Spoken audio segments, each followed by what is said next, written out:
Oi, gente, estamos aqui para a nossa aula de geografia. Algumas crianças me perguntaram assim, professora, por que você grava os seus vídeos tão tarde, né? Eu gravo, gente, porque nesse horário é bem silencioso, né? A minha gata não vai passar na frente, o vizinho não tá batendo, o cachorro não tá latindo, tá? Então, se torna muito mais fácil, certo? Eu quero lembrar vocês que na semana passada, na aula de geografia, eu pedi para escrever um poema de até 8 linhas, né? De algumas linhas no caderno de geografia que retratasse o lugar onde a gente vive, né? Então, eu ainda estou esperando,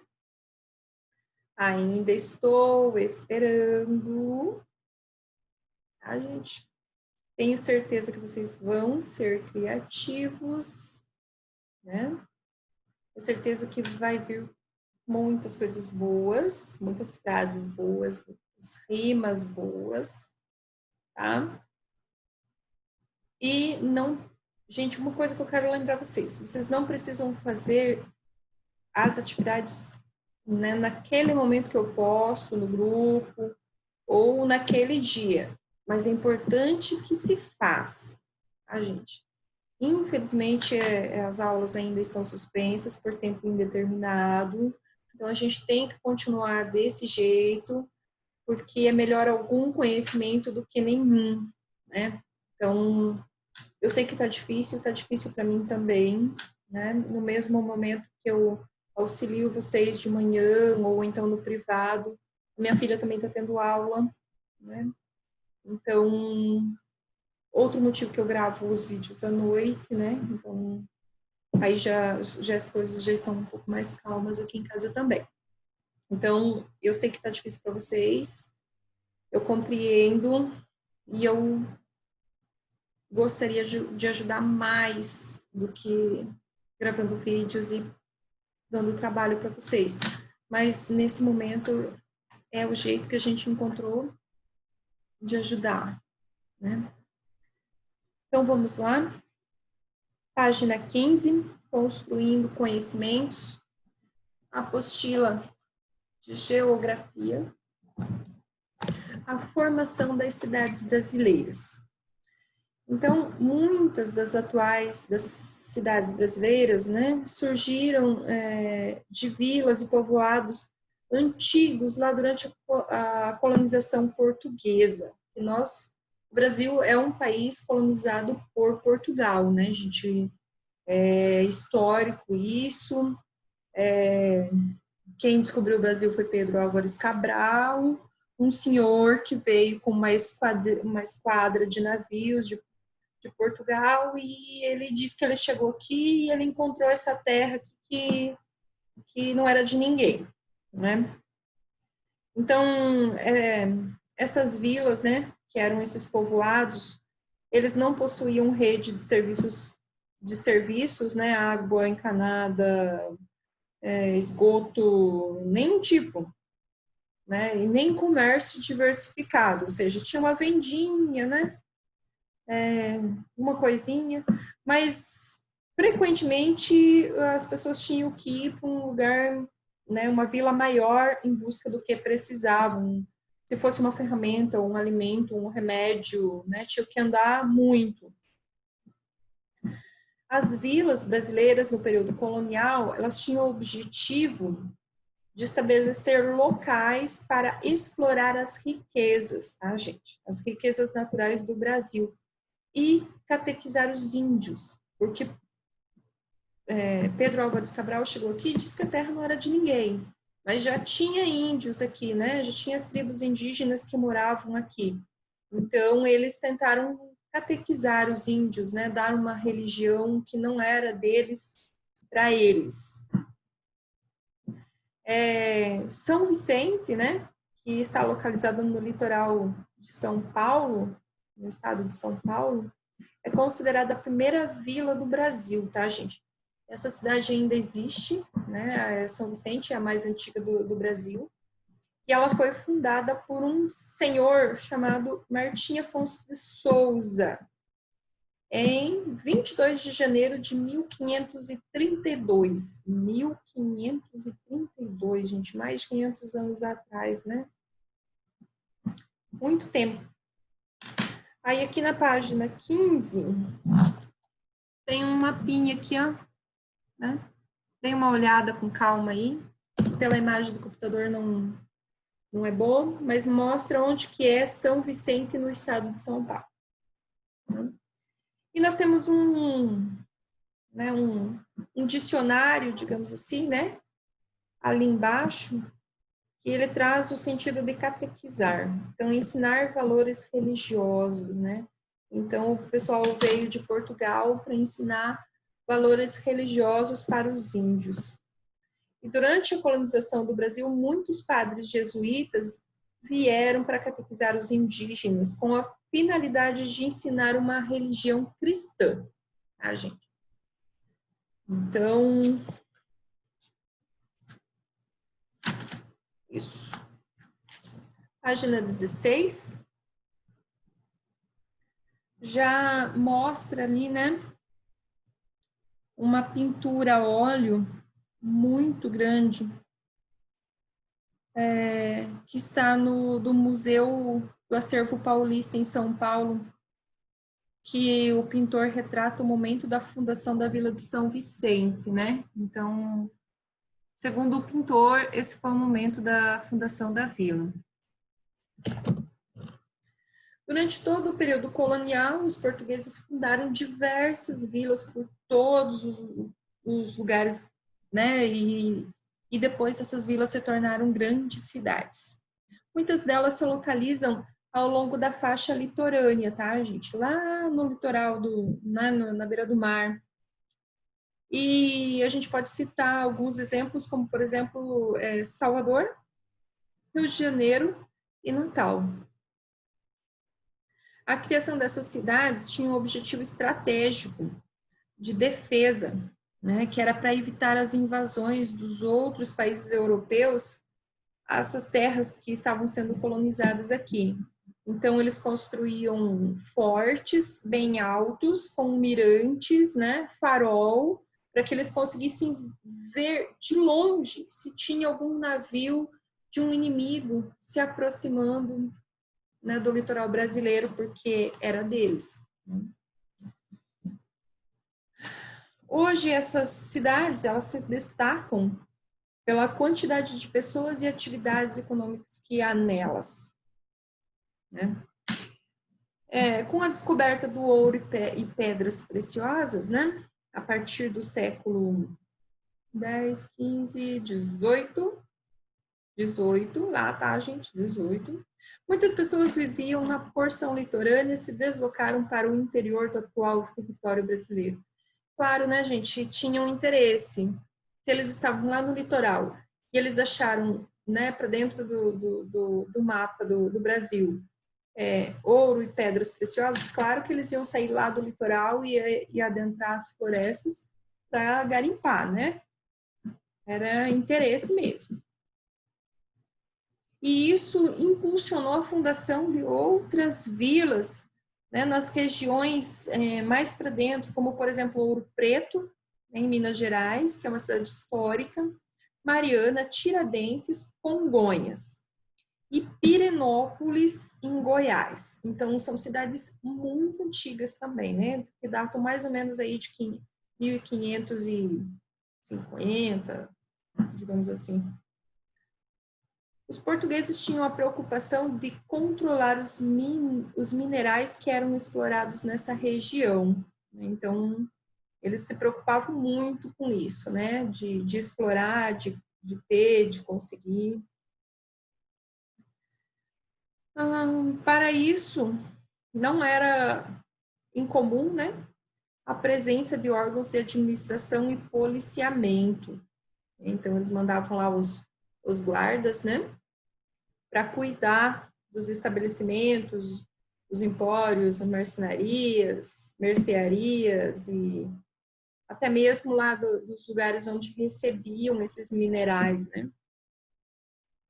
Nesse período também já existiam diversas igrejas em diversos locais ali que demonstrava que a religião tinha grande importância, né, para aqueles moradores e para quem chegava ali. Então, uma vila tinha uma mercearia, né, um centro comercial e uma igreja. Na página 17. Bom, o atual Museu da Inconfidência Mineira, né, localizado em Ouro Preto, Minas Gerais, era a casa de Câmara e Cadeia de Vila Rica, nome dado à cidade antigamente. Então, ó, esse aqui agora é um museu, tá? Tem muita coisa antiga lá. Muitas relíquias do tempo do Brasil colônia. O estilo presente nessas construções era o barroco, tá, gente? Esse tipo de construção aqui é um estilo barroco, tá? Vocês vão estudar isso mais para frente. Língua portuguesa, se não me engano. Trata-se de um estilo artístico surgido na Europa no século XVII e que influenciou a literatura e a pintura e a arquitetura, a música e a escultura na época. Tá? Então, esse estilo aí surgiu no século XVII lá na Europa para revolucionar esses setores aí, né, da literatura, pintura, arquitetura. E apesar de manterem as características históricas da paisagem, cidades como Ouro Preto passaram por grandes mudanças e se modernizaram. Atualmente é possível encontrar atividade econômica e diversos serviços como agências bancárias, universidades, centros de pesquisa, entre outros. Mas a característica da cidade continua nesse estilo, tá, gente? Porque é patrimônio histórico, é um patrimônio tombado, então não pode modificar. Quando passa por uma reforma, é estudado, né, é chamado um engenheiro, um especialista, um arquiteto especialista nesse tipo de reconstrução para fazer a reforma. Não pode modificar, tem que ficar nesse estilo aí, tá, gente? Então, na página 17,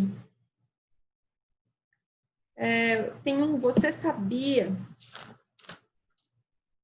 Que eu vou deixar para vocês fazerem a leitura, tá? Fala sobre a mineração, tá? Vou deixar para vocês fazerem essa leiturinha aí. Na página 18, cidades espontâneas. Cidades espontâneas, já diz o nome, né, gente? Elas nasceram e cresceram, se desenvolveram naturalmente, sem nenhum tipo de planejamento, sem uma organização, digamos assim. As pessoas foram se instalando, foram construindo suas casas e estabelecendo suas atividades, tá? Isso é uma cidade espontânea. E isso são várias, tá? Várias cidades, muitas cidades pelo Brasil afora são espontâneas. Elas simplesmente aconteceram ali porque as pessoas foram chegando e se instalando.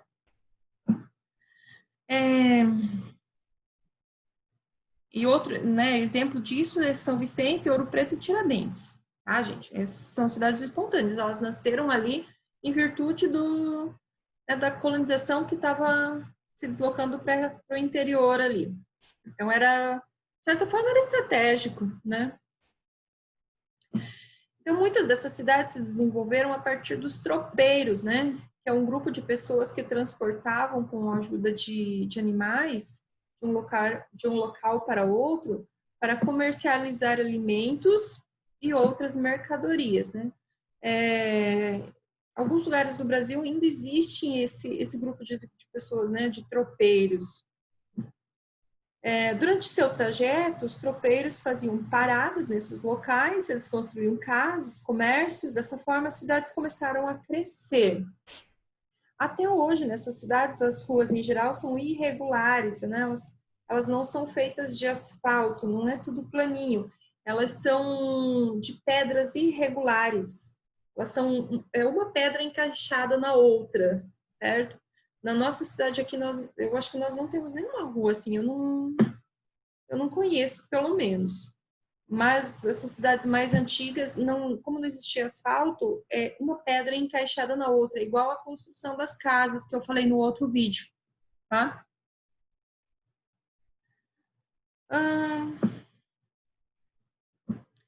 E os bairros se desenvolveram à medida que a população aumentou. Então, a cidade de Ouro Preto, por exemplo, né? A cidade foi aumentando conforme as pessoas iam chegando ali para se desenvolver, para construir. Vejamos também a cidade de São Paulo, que teve sua fundação em 25 de janeiro de 1554. Então, a partir de uma missão dos jesuítas com o objetivo de catequizar os índios da região, e se desenvolveu como um importante entreposto comercial. Então, São Paulo também teve essa estratégia, né, de catequizar os índios e, ao mesmo tempo, ser um centro comercial ali, né, para poder distribuir os alimentos para a região. Com o passar do tempo, a Vila de São Paulo passou a ser utilizada pelos tropeiros para descansar da jornada e comercializar parte das mercadorias antes de seguir a viagem para outras localidades. Assim, a cidade seguiu se desenvolvendo e atualmente é a maior do Brasil, constituindo mais um exemplo de cidade espontânea. Então, São Paulo, segundo eles, né, segundo o que eles falam aqui, ela simplesmente nasceu.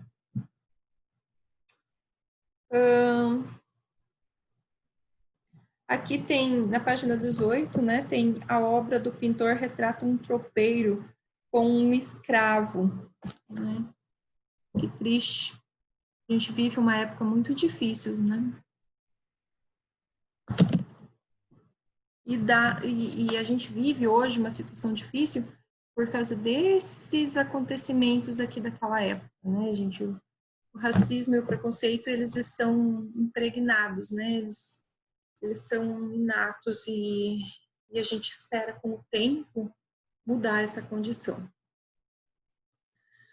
Bom, muitos séculos mais tarde, as atividades relacionadas ao cultivo do café, São Paulo passou a ser uma grande produtora de café, impulsionaram o desenvolvimento da cidade. Além de a população crescer, chegou muitos imigrantes à cidade. E passou a abrigar, a cidade de São Paulo passou a abrigar inúmeras indústrias de diferentes ramos, diversas atividades comerciais e serviços.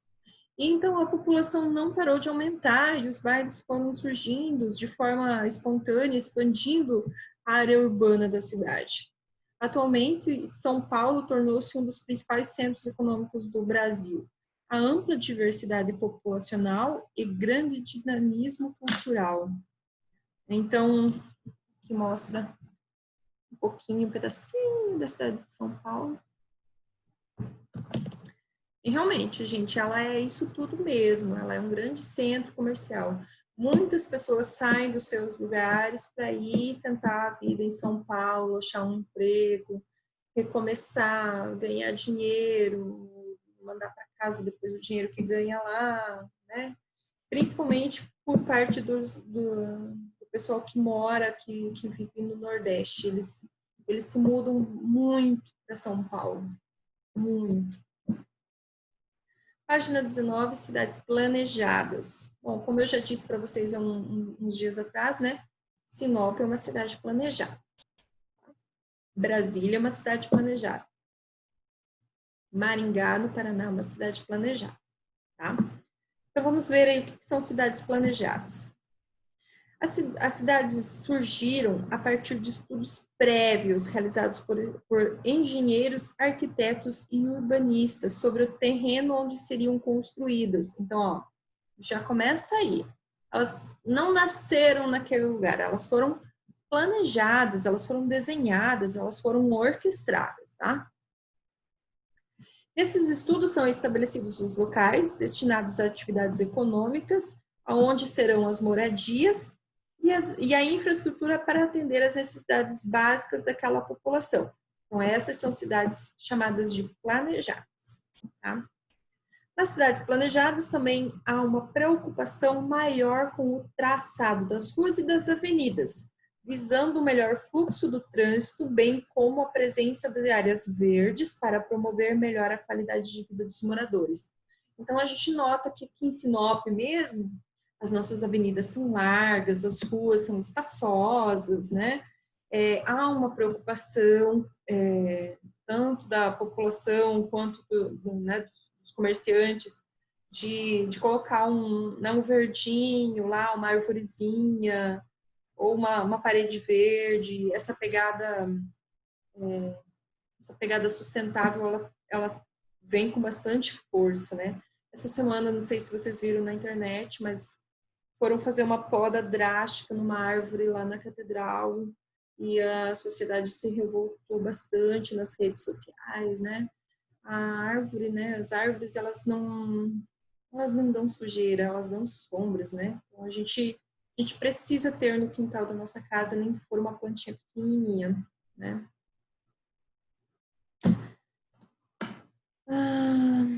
O que mais? O planejamento não impediu que surgissem problemas nessas cidades ao longo do tempo, né? Então, a cidade cresce, é preciso tomar medidas necessárias para mantê-la organizada conforme o planejado, né? Então, a gente vê, assim, Brasília, né, no Distrito Federal, Caxias do Sul, no Rio Grande do Sul, Goiânia, em Goiás, são os principais exemplos de cidades planejadas no Brasil, são as grandes cidades, né? Aqui no livro tem duas imagens, né, na nossa apostila aqui. Aqui em cima mostra, então, desse lado mostra o mapa de Caxias do Sul e desse lado a cidade.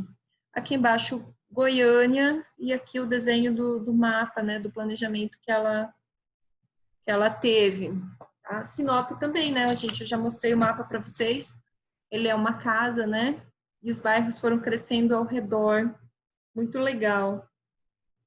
E o que o texto traz aqui para nós, né, é que é importante, quando a cidade é planejada, ela precisa controlar as coisas que vão acontecendo no decorrer do tempo, para ela continuar oferecendo bens de consumo e bem-estar social para as pessoas.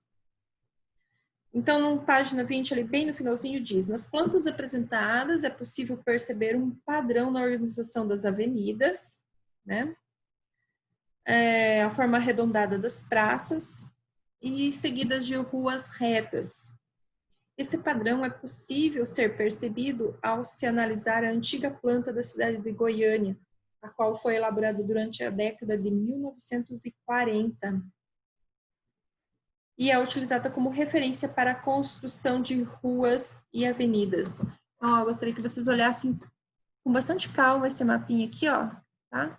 Lembrem do mapinha de Sinop também, certo?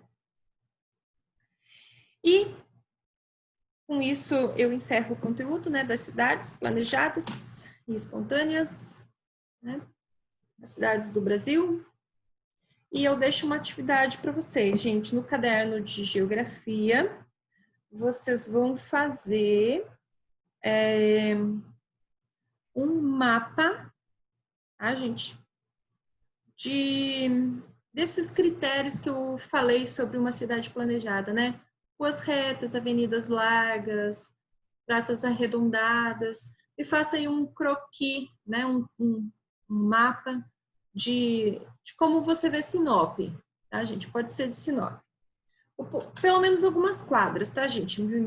As quadras ao redor da escola, que vocês lembram mais, tá? Caprichem, pintem, façam, né, bem colorido, bem bonito. Capricha mesmo, tá, gente? Capricha na atividade aí pra prof, tá bom? Olha, beijo, bom final de semana.